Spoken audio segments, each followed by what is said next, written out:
नमो बुद्धाय। जय भीम, जय भारत।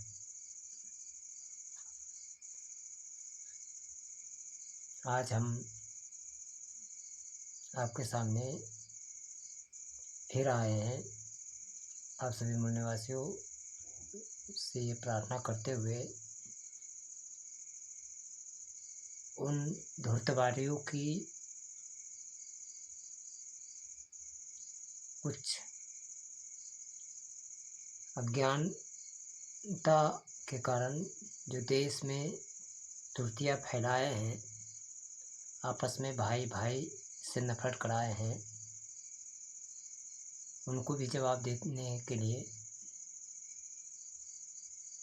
और ख़ास करके उन कायरों को भी बता देना चाहते हैं जो देश को धर्म और जाति में बांट रहे हैं और देश की व्यवस्था को कमज़ोर करते हुए देश को आज शिक्षा, रोजगार, स्वास्थ्य, मान सम्मान, अधिकार चाहिए। ये धर्म और जाति के नाम पर वोट लेकर नोट सेकते हैं और देश आज भी वही है जहाँ देखने वो चाहते थे उन कायरों धूर्तवादियों ने। पूरे विश्व उन्नति हो गया, आगे बढ़ गया, लेकिन हमारे देश में इन कायरों धूर्तवादियों ने पाखंड को फैलाकर देश की अर्थव्यवस्था को स्वाहा करवाते दिए और ख़ास करके हमारे देश के एक समुदायों के बारे में ज़रूर से ज़रूर बताना चाहते हैं जो राजाओं के वंशज थे। और ऐसे तो भारत के तमाम मूल निवासीगण कोई न कोई राजा का वंशज रहें और बौद्धों के वंशज रहें और ख़ास करके एक वह सच्चाई है जो आप सभी के सामने हम रखने चाहते हैं।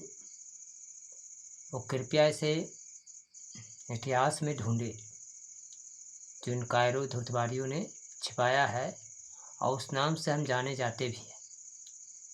खास करके बिहार में कई प्रसिद्ध है और प्रूफ भी हो चुका है, लेकिन अगर सही मायने में अनुवाद करें और उसकी मुआयना कर लें तो प्राप्त हो जाएगी।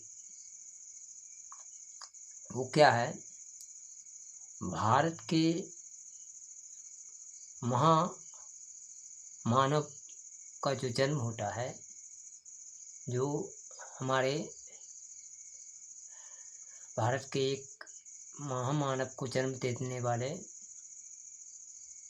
जिस तरह बाबा भीमराव अम्बेडकर, महात्मा गौतम बुद्ध,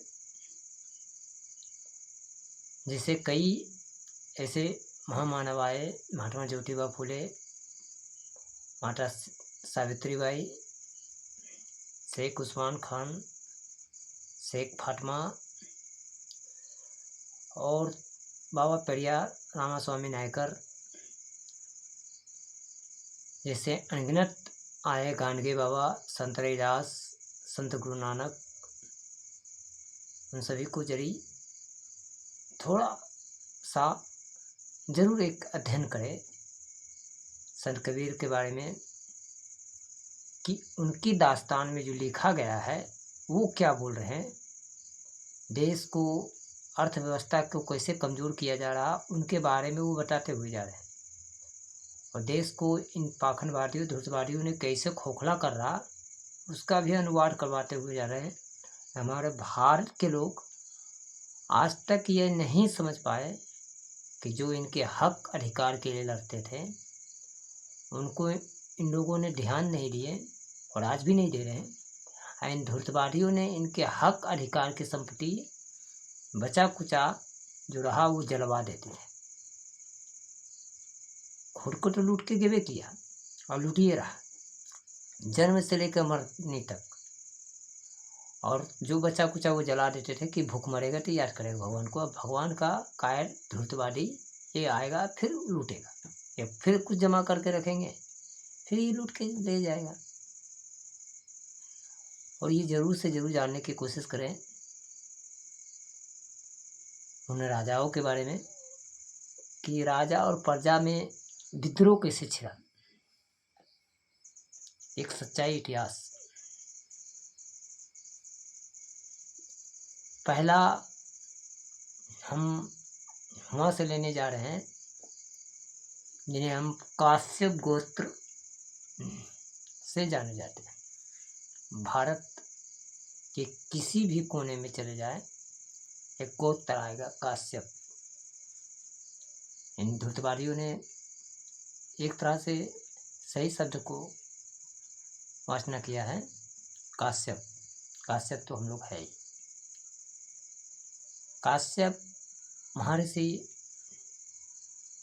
एक बुद्ध थे, काश्यप मुनि, और उनकी पुत्र शासक थे जिनकी 2 पुत्र थे। और आज भी हम सभी को पूजा करवाने के टाइम में इन धूर्तवादियों कायरों ने आता है और कहता है काश्यप वंश। अगर आप जाइएगा तो इतना जरूर आपको कहेगा कि अगर कहीं में कुछ नहीं मिलेगा तो काश्यप गोत्र वो अध्ययन करवा देगा। वो जानता है कि काश्यप ही है। अगर बोल भी दिया तो क्या है, काश्यप है ही। और काश्यप क्यों न रहेंगे। काश्यप का 2 पुत्र हिरण्यकश्यप और हिरण्याक्ष, उन दोनों को इन लोगों ने कायरों ने राक्षस बताया है। और हम लोग को इन लोगों की इतिहास में देखा जाए और आज इन लोगों की भाषा को पकड़ा जाए तो हम लोग को कहते हैं गण राक्षस। इन लोग अपने में क्या कहते हैं, गण देव। इसको जरूर समझने की कोशिश करें।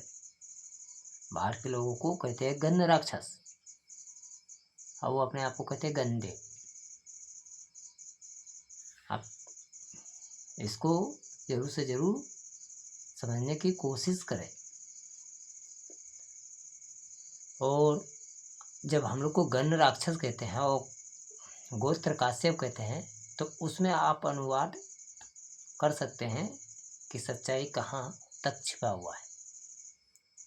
क्योंकि काश्यप मुनि का वंश जो 2 थे, हिरण्यकश्यप और हिरण्याक्ष, इन दोनों को इन कायरों धूर्तवादियों ने साजिश करके मार दिया गया था।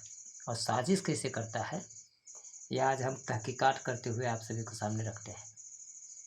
कैसे साजिश किया है इन लोगों ने, थोड़ा सा दिमाग लगाने की बात है। एक राजा और प्रजा में विद्रोह कैसे छिड़ता है। राजा तो घर में रहता है और प्रजा अपने अपने क्षेत्र में भ्रमण करते रहते हैं। तो उसमें एक इन धूर्तवादी जो विदेश से आए थे कायरो लुटेरो, इन लोगों ने देखा यहाँ ये राजभोग व्यवस्था से मजबूत है, बहुत शक्तिशाली है और बहुत आविष्कार उन्नति है। और ये लुटेरा दूसरे देश से निकाला गया था और वहाँ से इन लोगों को इसलिए निकाला गया क्योंकि ये वहाँ भी इसी तरह दंगाबाजी पाखंड फैलाते रहते थे, झूठ धूर्त बनाना। तो इन लोगों को वहाँ से निकाल दिया गया था और इन लोगों ने वहाँ से भागते हुए भारत में चढ़ाई किए। और इस भारत की सभ्यता को देखते हुए इनको लोग जी लुपाने लगा। तो इन्होंने समझ गया कि अब इसको हम तो नहीं छोड़ के जाएंगे, इसको किसी तरह से भी हम यहाँ का शासक बन के रहेंगे। तो भाई हम तो आबादी में कम, शासक बने कैसे। तो इन लोगों ने कूटनीति को अपनाया। इन लोगों में कूटनीति बताया भी जाता है क्योंकि झूठ और छल इन लोगों में सबसे ज़्यादा था। आप इसको जरूर जानने की कोशिश करें, समझने की कोशिश करें कि कैसे कैसे कूटनीति रचता है। जो आज भी कुछ कुछ मौजूद है, सतयुग कहते हैं ना। तो भारत या किसी भी देश आदिकाल युग होता है, आदि मानव। तो आदि मानव का उत्पन्न आदिकाल युग में होता है। तो आप बताइए, इन लोगों ने कहता है सतयुग में राजा हरिश्चंद्र एक पैदा हुआ था। तो भैंस आदि मानव का युग आदिकाल युग में उस टाइम में इनका विकसित हो रहा था, तो राजा कैसे बन गया? इन धूर्तवादियों को जरा इतना जरूर पूछिए। दूसरा, पाषाण युग, जिसे हम पाषाण युग से भी जाने जाते हैं। तो पाषाण युग में हमें थोड़ा थोड़ा बुद्ध बौद्ध प्राप्त हुआ था आदि मानवों को। तो अपने बचाव के लिए ठंड से और खतरनाक जानवरों से और अपनी सुरक्षा के लिए हम पत्थरों की गुफाओं में छिपने लगे, कहीं ना कहीं रहने लगे। तो आप ये बताइए मेरे भारतीय मूल निवासी कि इन धूर्तवादियों ने पाषाण युग को कहता है त्रेता, और उसके बाद निर्वाण युग, जो हमारे बौद्धों को ज्ञात हुआ था कि हम अब आविष्कार उन्नति कैसे करें, जिनमें ज्ञान प्राप्त हो गया था, वो बौद्ध होते हैं। बौद्ध पाली लिपि का शब्द है, भारत का सर्वप्रथम पाली लिपि ही है। और इन लोगों ने, धूर्तवादियों ने चालाकी से उसे अपनी सांस्कृतिक में मिला रहा, लेकिन नहीं। बौद्ध का मतलब है ज्ञान का आभास कर लेना, अपने आप को पढ़ लेना, इंसानियत को पढ़ लेना, मानवता को जानना, जिनमें अहंकार ना हो, क्रोध ना हो, स्वार्थ ना हो, करुणा हो। इन्हें बौद्ध कहते हैं। बौद्ध इन कायरों के पास, बौद्ध नहीं, इन कायरों के पास, धूर्तवादियों के पास छल है और झूठ है। अब बौद्ध में झूठ नहीं प्राप्त मिलेगा, क्योंकि बौद्ध का हर कोट में भी, आप भारत के कई जगह कोट के ऊपर में देखे होंगे, सत्यमेव जयते, ये बौद्ध का ही शब्द है। तो इन्होंने आदिकाल युग को सतयुग, त्रेता पाषाण युग को त्रेता और निर्वाण युग को द्वापर कहा। और इन तीनों में क्या क्या दिया है देखिए। आदिकाल युग में क्या बोलता है कि एक राजा पैदा हो गया था। भाई उस टाइम में तो आदि मानव तैयार ही हो रहे थे। पाषाण युग में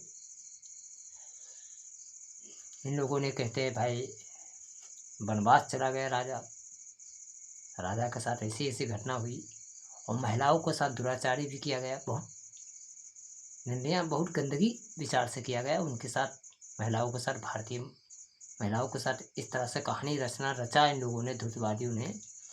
क्या महिलाओं को बहुत दिन तक गुलाम रखा गया और घंटा रखा गया, और उनके बारे में हम एक कवि के रूप में इनको जवाब देंगे जरूर।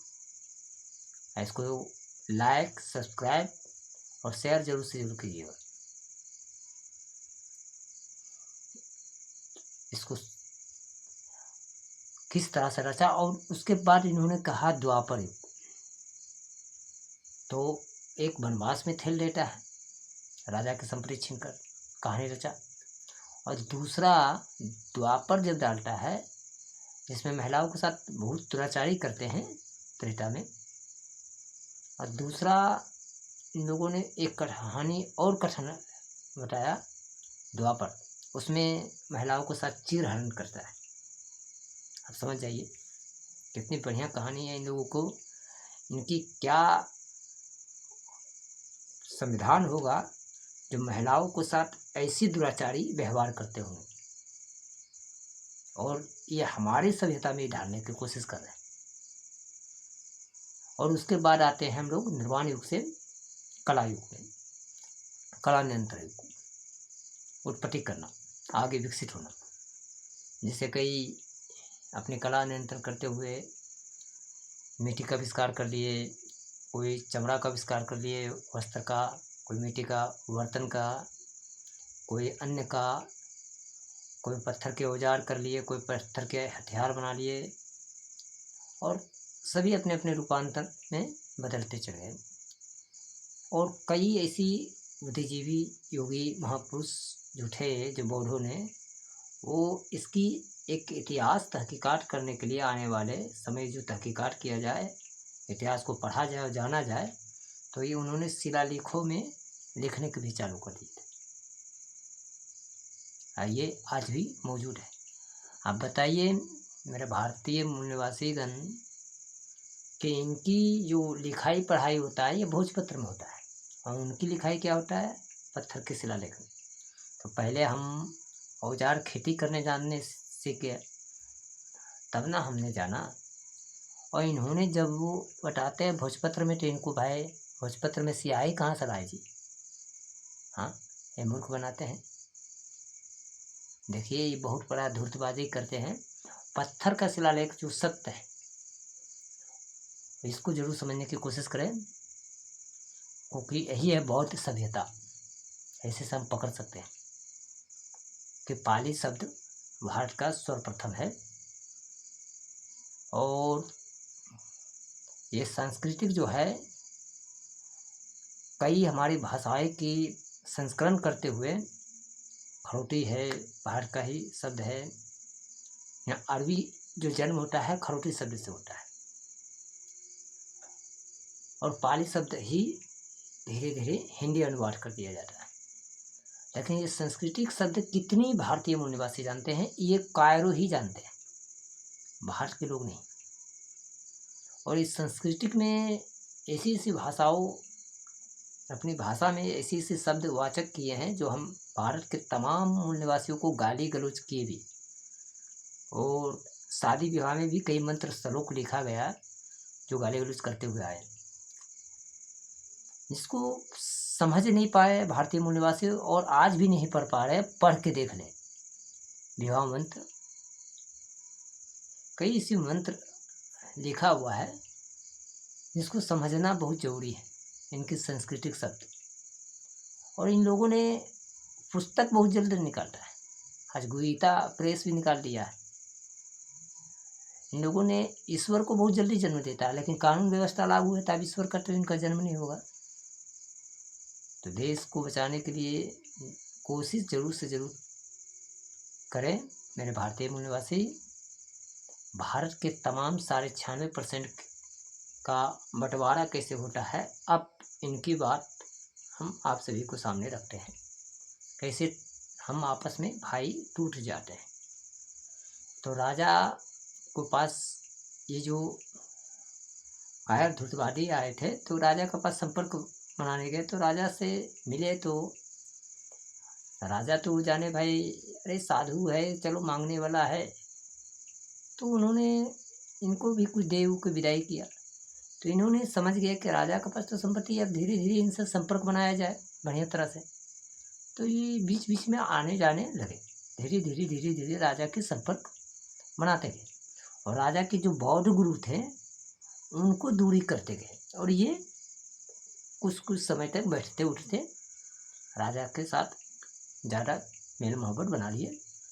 राजा को विश्वास अपना ऐसी कुछ चीज़ों को बताए जो राजा विश्वास इन पर कर गए।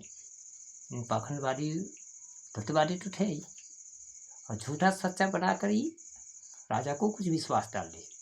राजा इन पर विश्वास कर लिए, और भी राजा समझ गए कि ये गुरु हमारा बढ़िया है, ये बताता है ईश्वर है, ये है वो है, रचना कर रहा। लेकिन राजा तो राजमहल में रहते थे, उनको बीच बीच में कभी कदार निकलते खोलते थे, और उनको क्या मालूम था कि क्या करता है प्रजातंत्र में नहीं करता था। ये जो है लुटेरा था, ये चीज़ प्रजातंत्र जानता था, और प्रजातंत्र के लोग इनको से घृणा करते थे, क्योंकि जानते थे लुटेरा है, विदेशी है, धूर्तवादी है, यहाँ के क्षति पहुंचाता है। और इन्होंने बार बार संपर्क बनाने के कारण राजा को अपने कैप्चर में ले लिए थे और प्रजाओं को सपने से दूरी रखने लगे। धीरे धीरे इन्होंने अब प्रजा को गुलामी बनाने की व्यवस्था में लागू किए, तो झूठ फूट धूर्तबाजी करने लगे। तो प्रजा इनकी बातों को ना सुनते थे, अनसुना कर जाते थे और इनको धिक्कार देते थे। इससे इनको क्रोध लगता था, क्योंकि ये गुलामी करवाने चाहते थे। बोलते मेरा ये करो, मेरा वो करो, मेरा कपड़ा खींचो, मेरा बर्तन मंजो, हमको ये लाओ, हमको वो लाओ। तो इन लोग प्रजातंत्र भाई सोचते थे कि भाई हम राजा के स्टाफ है, हम इनकी बात क्यों सुने। तो विदेशी है, धूर्तवादी है और झूठ ज़्यादा बोलता है। तो प्रजा जो इनकी बातों को नहीं सुनते थे, जो आज के समय में हम लोकतंत्र कहते हैं, तो नहीं सुनने के कारण इन्होंने समझ गया कि हम तुम्हें गुलाम तो बनाएंगे ही, पहले तुम्हारे राजा को पहले बनाने की कोशिश करते हैं, नहीं बनेगा तो फिर दूसरा षड्यंत्र से राजा को मट देंगे। तो इन्होंने क्या किया, राजा के पास संपर्क बनाते बनाते एक दो गो राजा से जो मिलता था इन लोगों को दान दक्षिणा, वो दान दक्षिणा क्या करता था प्रजातंत्र में, एक दो गो जो गरीब एकदम असहाय था, जिसको पास कुछ नहीं था, उन लोगों को ही पकड़ लिया। बोला भाई हम तुमको इतना देते हैं, तुम हमारा बांटो। और वो देखता था कौन आदमी के भाव विचारी के, क्योंकि इंसान हर रूपांतर में कुछ ना कुछ अहंकारी, क्रोधित और स्वार्थी रहता था, आज भी है। तो इन लोगों ने उन व्यक्तियों को पकड़ा चुन चुन के और राज घराना में लाकर पहुंचाकर प्रजा को राजाओं के सामने करके बता दिया कि हे राजन, आपके बारे में ऐसा ऐसा बोलता है प्रजा, ये देखिए आपके पास सबूत है। इन लोगों ने भी सुना है। तो एक बार किया, दो बार किया, तीन बार किया, इसी तरह से कई बार कर दिया। तो राजा इन पर विश्वास कर लिया कि भाई एक दो को, तीन गो बहुत आदमी को बुलाकर सबूत कर रहा है, आइए तो उसी दान वाला, ये तो शासन व्यवस्था को मजबूत करना चाह रहा था ना, अपना शासन, अपने शासक को मारकर अपने अंदर में शासन लेना। तो इन लोगों ने जो दक्षिणा मिलता था वही पैसा इनको देता था। और फिर जगह इन अठियों को, जो गलत व्यक्ति थे, उन लोगों को ले जाके इस राजाओं के सामने कर देते। राजा समझ नहीं पाए और उसके बाद राजा जो है दंडित कर दिए प्रजा को। तो कई प्रजा को दंडित करते गए, मारपीट करते गए, मार के सजा दे दिए, जिसके कारण प्रजा और राजा के अंदर में विद्रोह हो गया। कई प्रजा तो राजा को छोड़कर दूसरे क्षेत्र में चले गए, जो आप सुने होंगे कई जगह आज भी है। जैसे राजस्थान से आए हैं, फलना जगह से आए हैं, चिलना जगह से आए हैं, तो उसी कारण राजा के प्रजा नाराज होकर दूसरे क्षेत्र में चले गए। अब राजघराना कम जोर होने लगा। अब इन्होंने चालाकी लगाया कि राजा के मंत्री, राजा की पत्नी, राजा के बच्चे को अपने अधीन में लेना। तो किसी को नशा का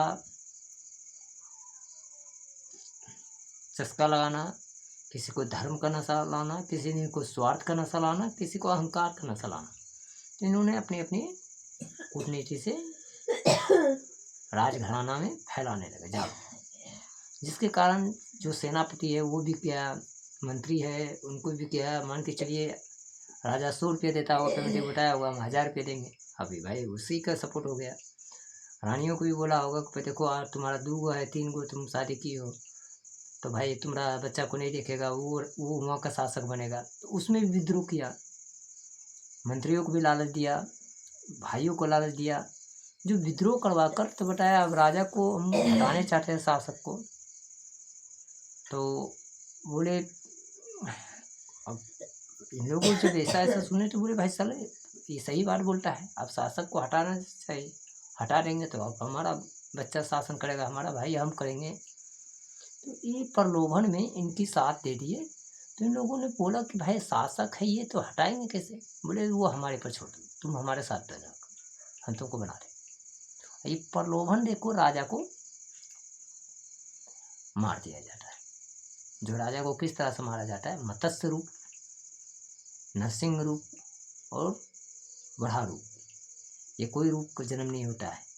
आज क्यों नहीं हो रहा। और ये कहानी रचकर प्रजातंत्र में हल्ला कर दिया कि ईश्वर का ये अवतरित हुआ ये रूप में और मारा। तो एक कहावत जरूर जानते होंगे कि छोटका का मुर्गी सबके भोजी, बड़का का मुर्गी कहलो डर। यही कहानी है देहाती में हमारे। तो इन लोगों ने क्या किया, राजा का मार देते हैं राजाओं को, और मार कर और वहाँ जैसे जंगली कोई सुअर उअर राजा के कच्छ में हिला देते हैं, बाघ को हिला देते हैं, और उसी तरह मृत्यु करवाते हैं। और बोलते हैं कि वो ईश्वर ने मार के चला गया, देखो वो निशान है। वो निशाने के रूप में दिखा दिया गया, दीवार तोड़ दिया गया, भाई देखो इसे मारा वैसे मारा। अब क्या किया जाएगा, राजा की तो मृत्यु है। और ये मरवाया इन कार्यधुतवादियों ने, और मार कर फिर जाकर इन्हें शासन दूसरे को हाथ में दे देते हैं। अब उनको कहते देखो भैया हम तुमको शासन दिए हैं, अब तुम्हारा गुरु हम ही है, जब हम इसको ही ठीक कर सकते हैं तो समझ जाओ, अगला जान जाएगा। अब इन्होंने क्या किया, इसका गुरु बन के ये राजा को अगला राजा से लड़वा देते हैं। वहाँ भी कूटनीति चल रहा, और अगला से लड़वा देते हैं और इस राजा को मरवाने की कोशिश करते रहते हैं और लास्ट में करवा देते हैं। और जब ये राजा समाप्त हो जाता है तो इनके वंश जो आता है, और ये कायरों का वंश जो है ये तो मालिक ही, क्योंकि गुरु है। और गुरु को बेटा गुरु हो गया, और इसका बेटा राजा का शिष्य हो गया। और धीरे धीरे एक से दूसरा तीसरा पीढ़ी जब जाता है तो ये बोलता है हम तुम्हारा भगवान है और तुम हमको ईश्वर मानो, हम ईश्वर का है। और ऐसे ऐसे राज व्यवस्था को कमजोर कर दिया गया था। और राजा में जो क्षत्रिय समाज है, जिसको जो क्षत्रिय समाज से जन्म होता है, आप सुने होंगे, और आज भी हमारे क्षत्रिय समाज को जानना चाहिए कि राजपूत समाज जो है उनमें कई हजार एकड़ कई जगह ज़मीन है, वो ज़मींदार थे। 1000 एकड़ 500 एकड़ 200 एकड़ माने ज़मींदार थे, और वो हम सभी समाज में थे, यही नहीं उनमें, लेकिन ज़्यादा करके इनमें ज़्यादा खेतियारी थे। और इन लोगों ने खेती से ज़्यादा मोहब्बत करते थे। तो इन लोगों को क्या किया, खेती संपत्ति को हड़पने के लिए, इनकी संपत्ति को कमज़ोर करने के लिए राजाओं में लड़ाते थे, और धीरे धीरे इनकी अनाज को जो होता था वो जलवा देते थे। जग करवा कर 1 करोड़ का जब उठा, 30 लाख का अनाज जला, जाओ तिल अरबा चावल धान गेहूँ खाना दूध घी कैसा में स्थान स्वाहा, हम एक और चैनल में बोले हैं। उसमें अनाज जल गया तो भूख मरेगा, अब भूख मरेगा तो अर्थव्यवस्था कमजोर हो जाएगा, तो भूख मरेगा, भूख मरेगा तो याद करेगा भगवान को, भगवान को याद करेगा तो भैया फिर लूटने आएगा। और लास्ट में पत्थर बनाता है, 500 5,000 का पत्थर बना दिया, रास्ता निकले कहीं पेकर मरा के गिर गया, छिना गया, पैसा नहीं, वो बकरू पत्थर बेचिएगा तो 1 रुपया नहीं मिलेगा, लेकिन 1 ग्राम सोना 10 ग्राम चांदी पहनते इसका कीमत मिलता। ये हम अगला वीडियो में छोड़े हुए हैं, इसको समझ जाइएगा। तो इस तरह से इन लोगों ने बुड़बक बनाया। और समझ जाइए, मरने के बाद भी, इंसान को मरने के बाद भी इन लोगों ने उसकी वसूली करता है। और उससे कैसे वसूली करता है कि राजा का संपत्ति जो है वो मृत्यु भोज में लगवा देता है, और राजा का संपत्ति बर्बाद हो गया, और राजा का जो बच्चा हुआ संपत्ति वो लूट के चल जाता है। और कई तरह से लगाया है, 3 से 13 और कहीं कहीं 40वां भी दिया है। आप बताइए वो जिंदा होगा? अगर आप सभी को, भारतीय मूल निवासियों को इतना समझ में जरूर आना चाहिए कि जिस घर का अगर कोई व्यक्ति, एक ही गार्जियन है, वो मर गया तो उसका घर का परिवार कैसे चलेगा। उसका थोड़ा सा संपत्ति है, 4 भाई है और थोड़ा सा संपत्ति है। अब एक तीनों भाई तो राजा मजबूत है, लेकिन एक भाई का संपत्ति अगर वो बर्बाद हो जाएगा श्राद्ध में तो भूख मरेगा ना। और भूख मरेगा तो क्या करेगा उसका बच्चा? क्रिमिनल बनेगा, बदमाशी बनेगा, चोर चुहार बनेगा, और लास्ट में वो आतंकवाद भी बन सकता है, देशद्रोही भी बन सकता है। तो इसको जन्म देने वाला इन धूर्तवादी है, इसको जरूर समझने की कोशिश करें। बाबा साहब इसके लिए कहते कि शिक्षा हुआ शेरने को दूर है, जो जितना पिएगा वो उतना डहारेगा, शिक्षित बने। बाबा साहब ये नहीं कहते कि शिक्षा बैकवर्ड के लिए मूल्य है, शिक्षा फॉरवर्ड के लिए मूल्य है, शिक्षा मुसलमानों के लिए मुख्य है। उन्होंने कहे शिक्षा हुआ शेरने को दूर है, जो जितना पिएगा वो उतना डहारेगा। वो संपूर्ण भारत के बारे में बताए, इन कायरों के लिए भी। इन लोगों ने महिलाओं के साथ क्या दुराचार किए थे, जो अगर बाबा साहब हिंदू कोड बिल नहीं पास करवाते तो आज महिलाओं को क्या जरूरत होता है ये भी जानने, ये जरूर से जरूर जानने की कोशिश करें। और इनके बारे में, इन कायरों के लिए एक कवि हम लिखे हैं जिन्होंने कायरों ने देश के साथ किया है, ये जवाब जरूर दे। कहट भगत सुन ही जनतानी, मैं खुद कह रहा हूँ कि ऐ कायर जरा सुनो। तू जा जग भरमाई, सुल्ख वेद रचाई।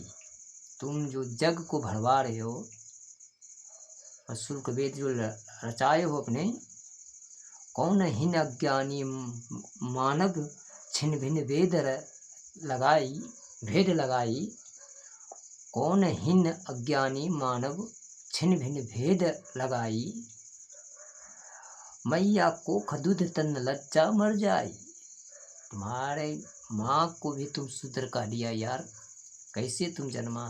तुम खीर से, थूक से, खखार से, जमीन से, ऐठी से बता रहा था जन्मा। यार माँ का गर्भ से बच्चा जन्मता, तुम उस माँ को शूद्र कर दिया। तुम्हारी कितनी गंदगी वलद है, घृणा लगता है। कितनी गंदगी सोच है तुम्हारी, उस माँ को तुमने शूद्र कहते हो। कायर, धूर्त, नालायक। जग रोवे व्याधा खींच कमाना मुस्कावे। जग रोता है और व्याधा खींच कमान मुस्काता है।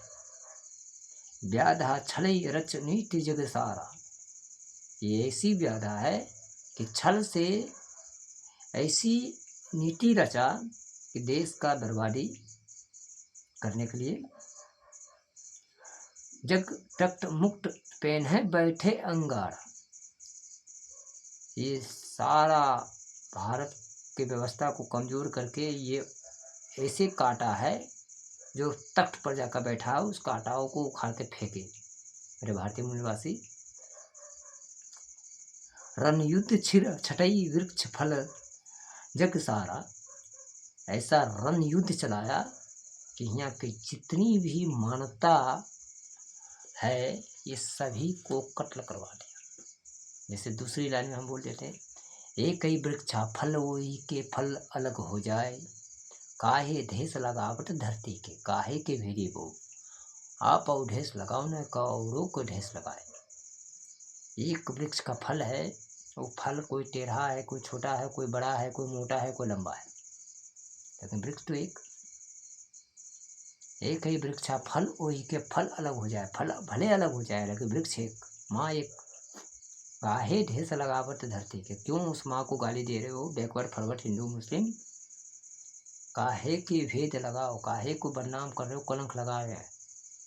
आप और ढेस लगाओ न, कौड़ों को ढेस लगा। अपना ढेस नहीं लगाता है, दूसरे को ढेस लगाता है, फलना को ढकेल दे। मेरे भारतीय मूल निवासी, फिर हम अगला बार मिलेंगे। मन माया तंजात है कर्म योग पहचान, धर्म जात ना डाट है योग दे भी प्रमाण। धर्म जाट कोई देवता नहीं, योग ये प्रमाण दे चुका है। ये जानने की कोशिश करें। अगर भारत के ये संत महापुरुष महात्मा बुद्ध जैसे नहीं होते पैदा, तो भारत आज सुख शांति नहीं होते, स्वतंत्र नहीं होते। और आज भी भारत के, इस भारतीय देश के कहीं भी कोई भी व्यक्ति किसी जगह भी जाते हैं, चाहे प्रधानमंत्री हो या कोई आम जनता, वो उनको जरूर कहना पड़ता है कि हम बुद्ध का धरती सा है। क्योंकि उन्होंने जानते हैं कि बुद्ध एक ऐसी दास्तान इतिहास है कि ज्ञानी महापुरुष को कहा जाता है। इसीलिए कहते हैं बुद्ध का धरती सा है, और इसी के कारण उन लोगों को इज्जत भी मिलता है। और सृष्टि ने ये कह देंगे धुतवादी कि हम ईश्वर का धरती सा है, फलना देवी देवता, तो इनको उन विदेशी पढ़े लिखे शिक्षित है, वो बांध कर 2 डंडा लगाएंगे भी, जेल में भी रखेंगे, बोलेंगे भैया बताओ तो थोड़ा ईश्वर कहाँ है, निकाल दो, प्रूव करवा। क्योंकि बुद्ध के बारे में दुनिया का हर कोना में जानते हैं, लेकिन ये जो इसका 33 करोड़ देवी देवता है, ये सिर्फ भारत ही में सिमट कर रहा है, ये दुनिया में नहीं जानते हैं। इन कायरो धुतवादियों ने बहुत रणनीति रचा है देश को बर्बादी करने के लिए, और इसके कारण आज अर्थव्यवस्था कमज़ोर है। कृपया जगे, साथ दे, आगे बढ़े, शिक्षित बने, संगठित करे और संघर्ष करे। बुद्धं शरणं गच्छामि, संघं शरणं गच्छामि, धम्मं संघं गच्छामि। जय भारत, जय मूलनिवासी, जय भीम, जय संविधान,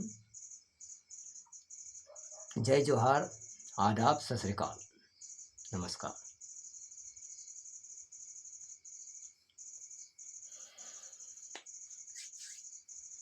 पाखंड छोड़े, देश बचाए।